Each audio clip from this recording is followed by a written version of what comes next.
Ladies and gentlemen, it is at night and I am in my car and I am actually testing out in the car how it would be and if I want to actually sleep in this front seat or how I would sleep in here. But I really think I want to put a bed in here. I've got an idea for a bed that will go in the back seat and I'm going to use that. I have my parents inside this building here. They're having fun, doing their thing. And I'm in the car testing this out as far as sleeping in the car. And I have this seat laid all the way back, as you can see. There's my dad's coat in the back seat, and I have this seat reclined all the way back, and it reclines all the way back. And it's quite comfortable.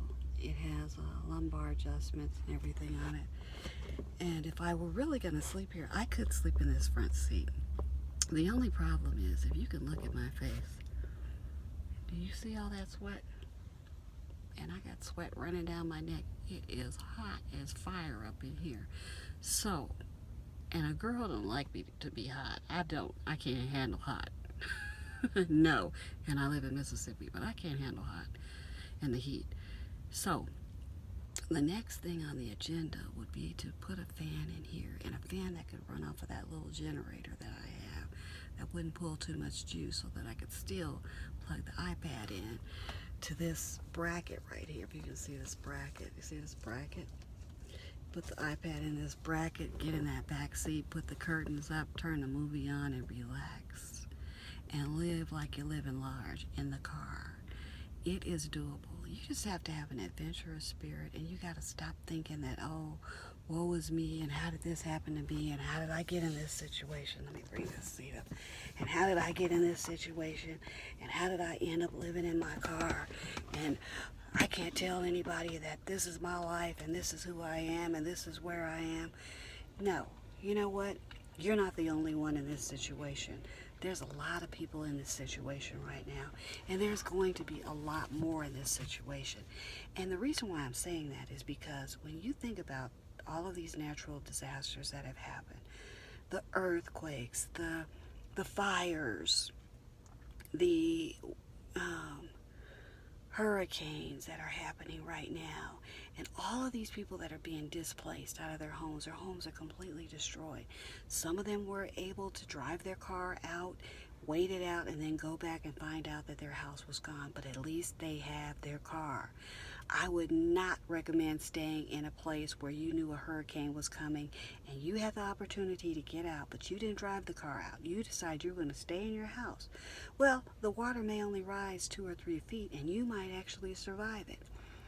But your car is not going to survive it. Your car is done.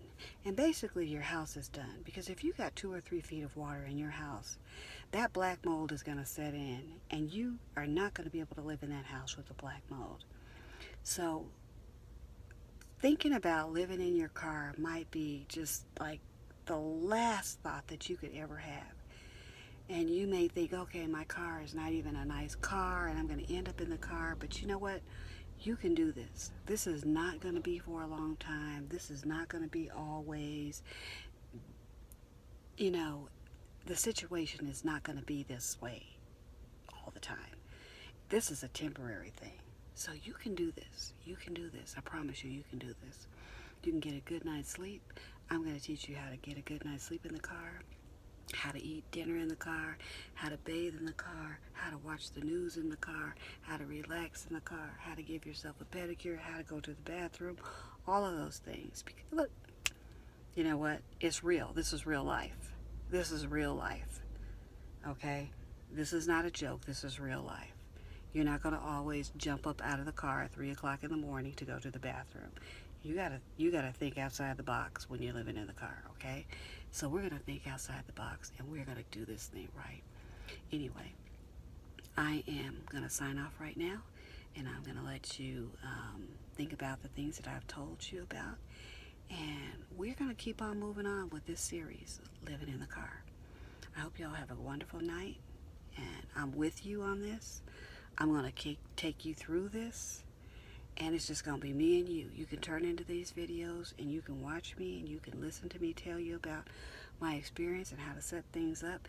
And the reason why I'm telling you all this stuff is because basically I was raised a camper girl, okay?